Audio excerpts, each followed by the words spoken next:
Go. Look about the.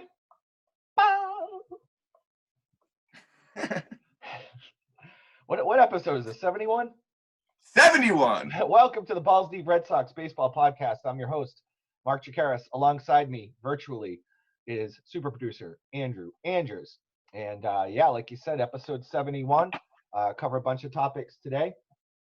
This will be our debut podcast that we're going to put up on YouTube as well. So you get to actually see what we look like. So I apologize for that. So Andy, I want to start out with a tweet that came out yesterday. Jeff Passan from ESPN tweeted out that 10,000 Major League Baseball players, employees, are going to be given some sort of I don't know. They're gonna be testing some COVID stuff. I don't know if they're testing like a vaccine or if they're kind of Did you hear about this? They're testing for antibodies. Antibodies, okay. The idea is if you've had the disease and you've gotten over it, you should have developed antibodies, which then means you won't get the disease again. You know, it's the same idea, like you never get the flu twice, the same right. flu. You get a different version of it. So they want to find out if this thing is mutating, can you re-get it, stuff like that. I don't quite understand why the fact that they're baseball employees makes them the people to test. Like, wouldn't it be the exact same test if we were just testing 10,000 random Americans? You want to see if baseball have a better resistance? I don't. Well, the only thing I can think of is these people have sort of traveled a lot lately. Does that make sense? Like, you know, they've been around the country. I guess you could argue that. Yeah. Right. So I mean, you know, not only, you know, let's say a baseball player, you know, has a ranch in Wyoming or whatever, and he's like, okay, I got to go to spring training down in Florida, and then you go into all these different cities in Florida. So maybe that's the thinking behind it. And you have all these employees that are from major metropolitan areas, I'm assuming, because they need to be close to the stadium or whatever. So maybe they've just been exposed more than, say, regular Joes and Janes that are just, sitting at home. I don't know. But yeah, the interesting part of the article, though, was they say they're not doing this to get baseball back faster. They can't do that. Yeah, they're just doing it to help out. The greater good. That's it. They care about the greater good. Yeah, and I don't know if I believe that.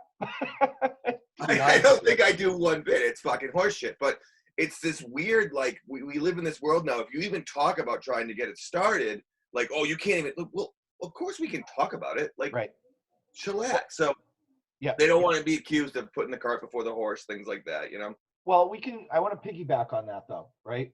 So there was talk about doing a spring training-esque realignment where you'd have two leagues. You'd have the Cactus League and you'd have the Grapefruit League.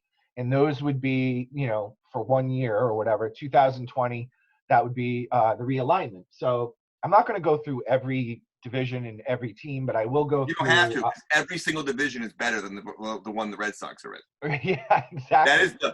That is the most horseshit, boring division, maybe in the history of sports. So here's how it would go for the Grapefruit League. Again, I'm not going to go through the Cactus League, but for the Grapefruit League, you have the Grapefruit League North, which would be the Yankees, Phillies, Blue Jays, Tigers, and Pirates.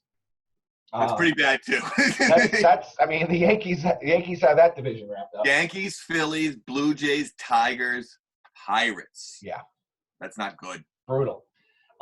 The Grapefruit League South would be the Red Sox, Twins, Braves, Rays, and Orioles.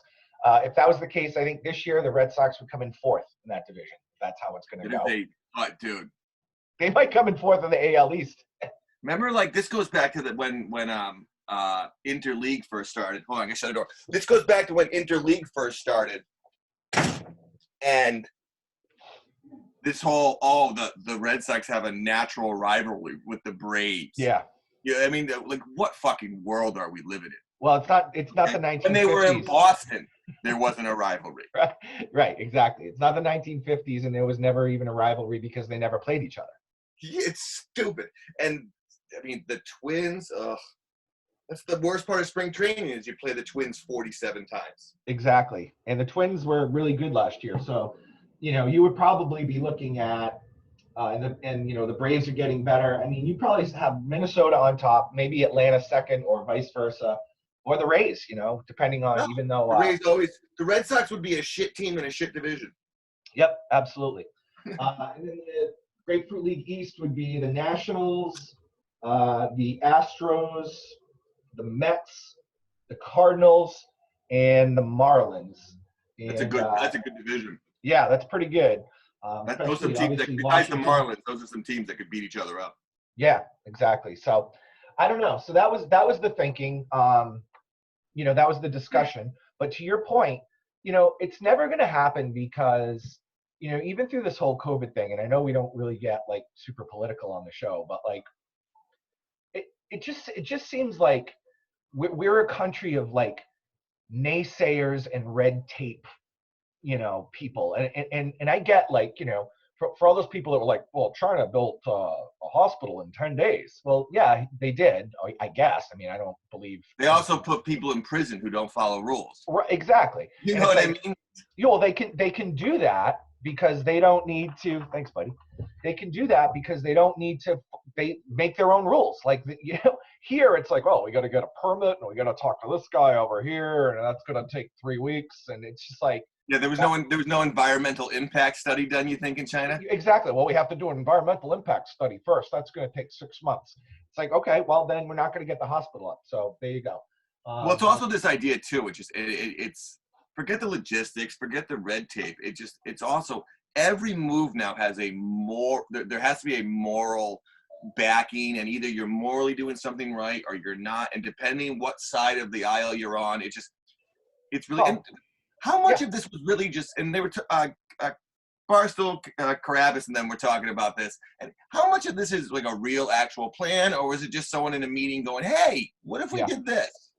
You know what I mean? And we'll never know, and I think that, I don't think it's going to happen. I don't. And Carabas had a thing, he goes, a conspiracy theory that I don't hate is, well, maybe this is just the president calling Major League Baseball saying, hey, float this idea so we can start getting some things out there, so we can just at least very much get people thinking about that it's a possibility. And you know what I mean? Right. And I don't hate that conspiracy. No, just to get a little bit of hope up. And I know, and I don't even think I'm not the guy's biggest fan. I don't even think it's that evil of a conspiracy. I don't mind people having a little bit of hope up, thinking that this thing's going to eventually end, Right, exactly. And the thing that bothers me is they are playing baseball in Taiwan right now. It's a Taiwanese baseball. Yeah, I didn't even know that. And I found out about it either yesterday or the day before. I saw it on Twitter, and a couple of things.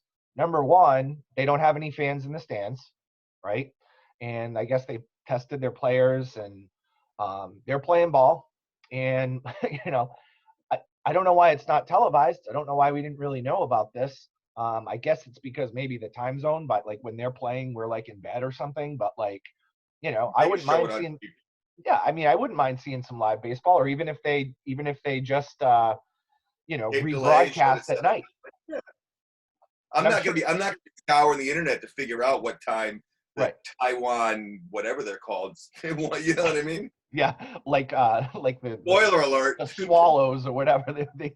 Yeah, so the swamp cranes and all these weird names. But again, it's probably because we got to get the TV rights and we got to have a big discussion about this, and it's just like, just make it happen, put it on TV. Make it happen, get it on TV. Right, exactly. So speaking about making things happen. Nice little story about John Krasinski, of course. He's the actor who played Jim from The Office, and also Quiet Place, director and writer of that film. In its sequel. Yeah, that movie blows.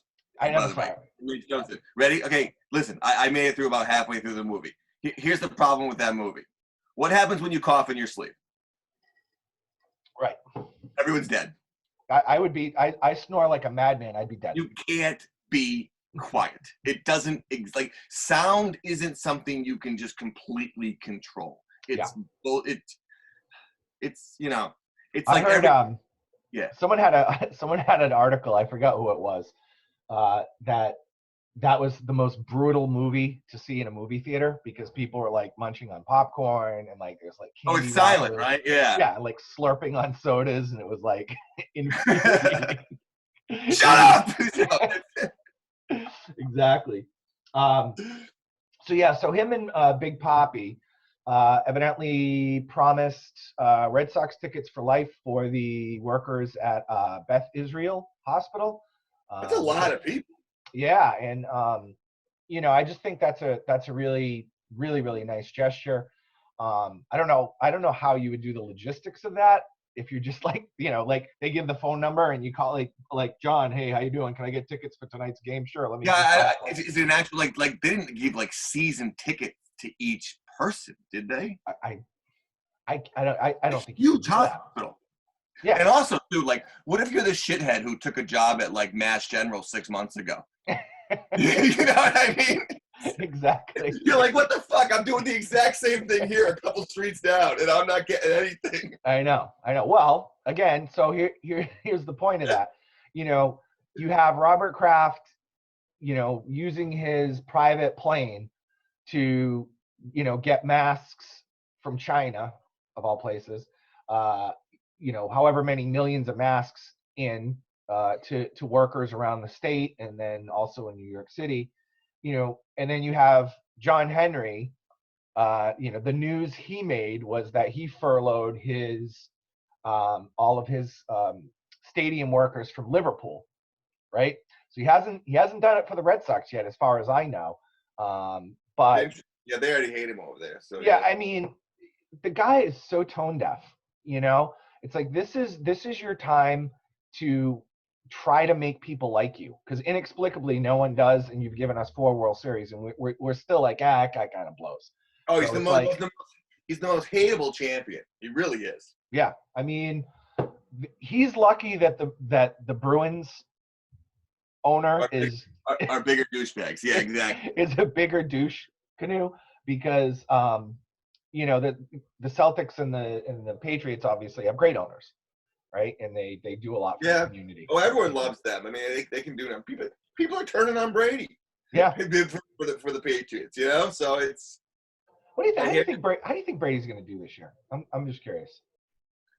They're a decent team. I think they'll do well. It's not a great division. He'll be in the playoffs.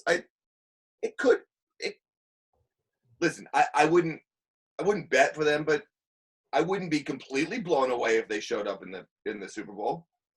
Yeah. I think the same thing. I think they're, probably, maybe like an 11-5 type of situation. Yeah. But, we'll see.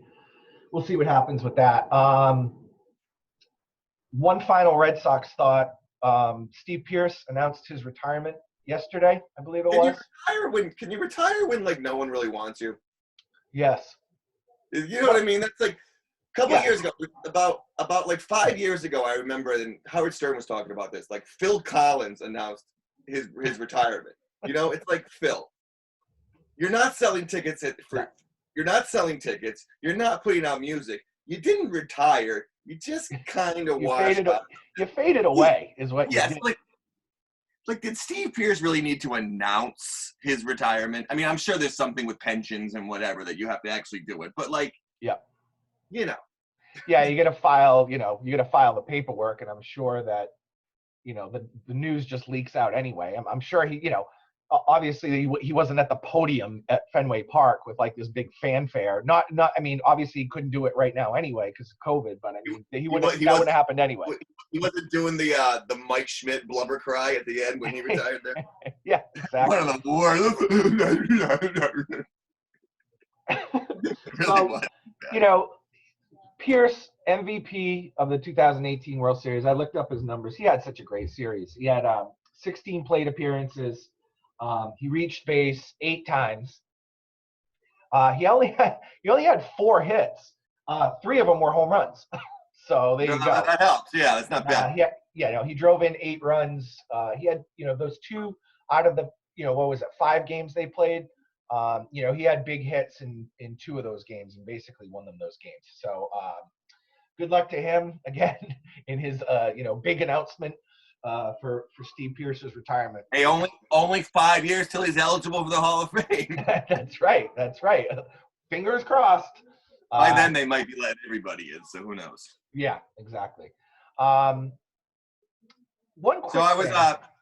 let me go. I was watching ESPN, and first of all, being like a producer or a writer for SportsCenter must be the worst fucking job in America right now. I mean, you're working, so whatever. I'm not, again, there's no moral, but holy shit, the stuff that they have to cram into and just the bullshit that you're doing a news program on a topic there's no news about. Right, exactly. It's brutal. But anyways. Yeah, I mean, I haven't listened to a ton of sports radio, obviously, because there's really nothing to talk about. Every time I do, it's just NFL draft.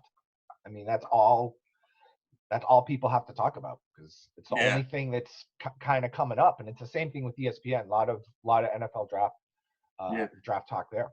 They were talking about, though, I guess yesterday was the anniversary of Kirk Gibson's home run. Oh, nice. And I understand he was older, injured. I think that might be one of the most overrated home runs in baseball history. That's the thing I wanted to.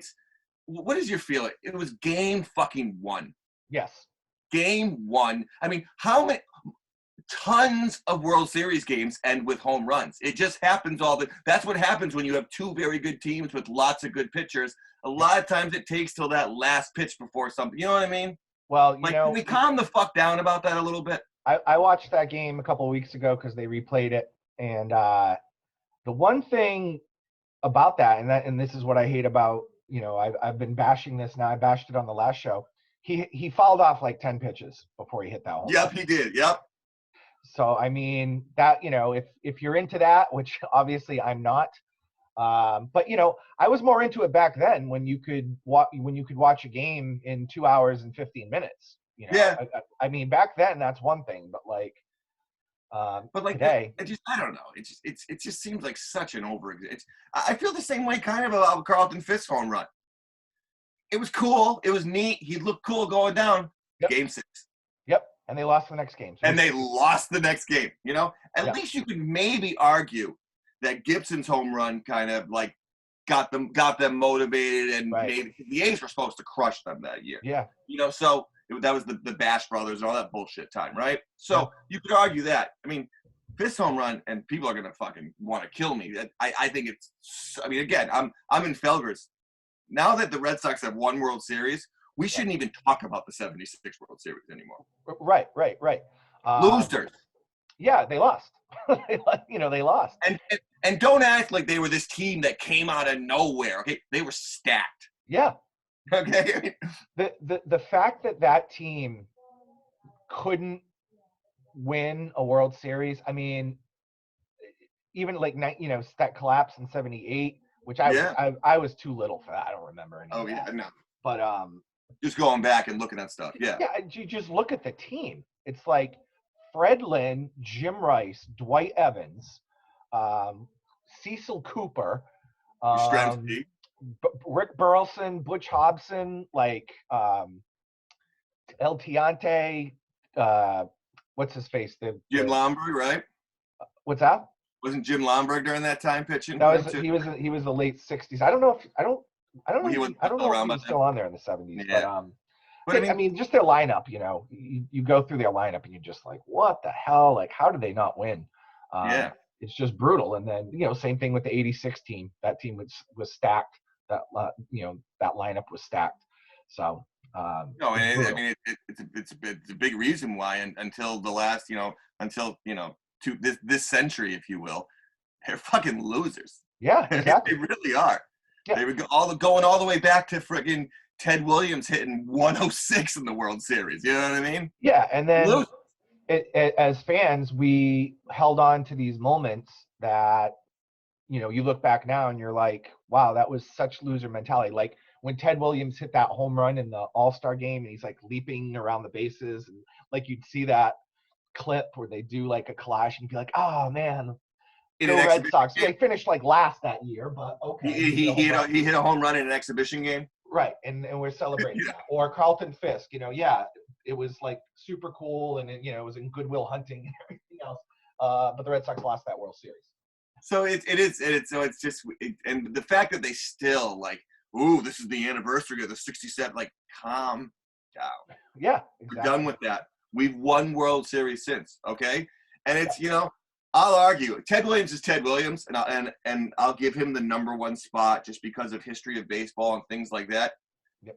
David Ortiz is the second best Boston Red Sox in the history of the Boston Red Sox. Oh yeah, absolutely.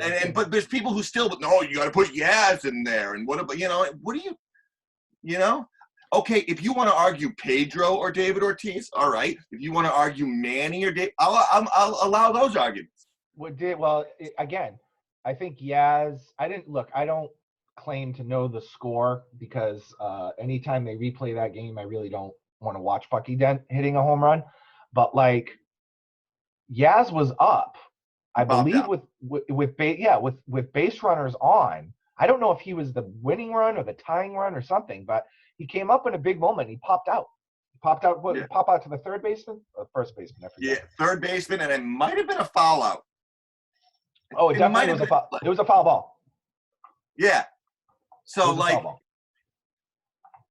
I mean, we've been over this before. I think Yaz is so. I mean, listen, he's great, Hall of Fame. Okay, he played for 83 years, 84 years, somewhere around there. I understand. Okay, I think he is a grossly overrated baseball player. Yeah. Part of his stats are longevity. Yeah. Because he was only really super productive for he played for 20 years. So he played from 63 to 83. And, even in 75, when they moved him to first base, right? Because you had Jim Rice that kind of stepped in at that point. He was a 260 hitter by that time, Yeah. So, you got anything else? Not too much. I mean, we're just waiting to. I guess the only other thing is the UFC thing got canceled. Yeah. Which I saw. I think. I guess what it came down to is, and a lot of people didn't think about this, is in order to do a UFC event, you have to have a hospital kind of on call, ready for guys. Right. And I believe ESPN/Disney realized that's a bad look. Yeah. So I think that's where it came from. People want to criticize UFC and stuff, but I got to give Dana White credit. He's trying. Right.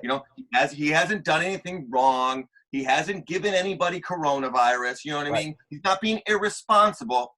He's trying. And these fighters are getting paid, but it's beyond the fighters. You know what I mean? It's everybody else who's involved in the TV, in the marketing, in the whatever. That's their life. And a lot of these people get paid by the gig. Right. Independent contractors who get brought in to do the lights, they get paid by the gig. The people who set up the ring, you know what I mean? The grips or whatever fucking team stuff. You know what I mean? Oh, yeah, absolutely. But and again, it takes the podcast full circle, right? Yeah. I feel the same way about WWE. Everyone's complaining because WWE is being a lot. Sports are called essential, and how could they be essential? Yeah. Well, I mean. Okay, maybe the word essential isn't the best word, but they're doing absolutely everything possible to keep people safe. They actually have a thing where the wrestlers who, if they don't feel safe, they don't have to do it. There's no penalty for their job. They're still getting their guarantee. They won't get bonuses and stuff, but they're still getting their guaranteed money.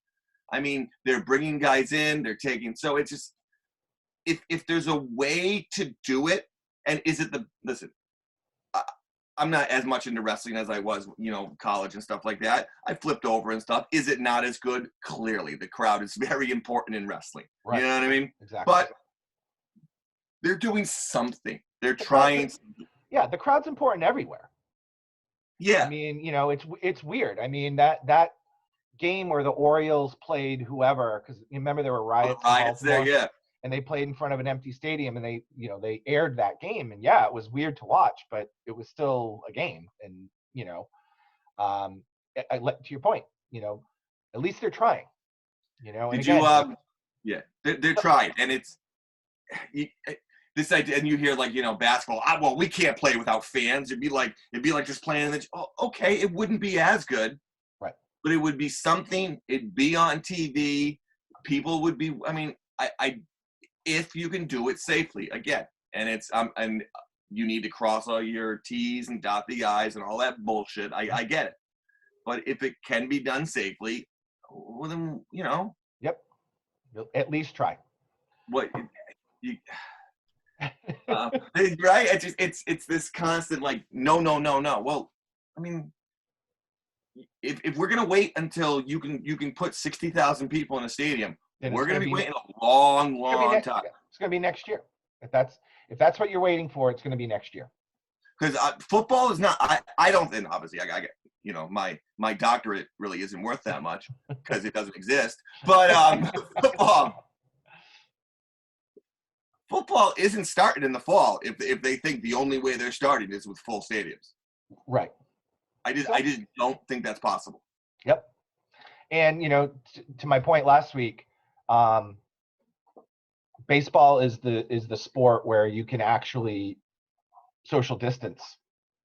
You know, I mean, I don't know, you know, obviously people are touching the ball and all that stuff, so I don't know the logistics of that, but, you know, it's just something to think about. All right, I guess that's it for episode 71. Mark Chikaris, your host. This is Balls Deep Red Sox Baseball Podcast. Andrew Andrews is our producer, and we will see you guys next week. Hey, whoa. Yep. We're doing things a little different today. Let the people know.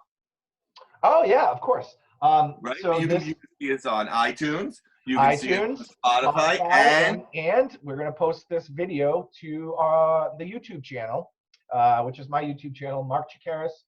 My last name Chekares, so you can check us out on the video tip as well.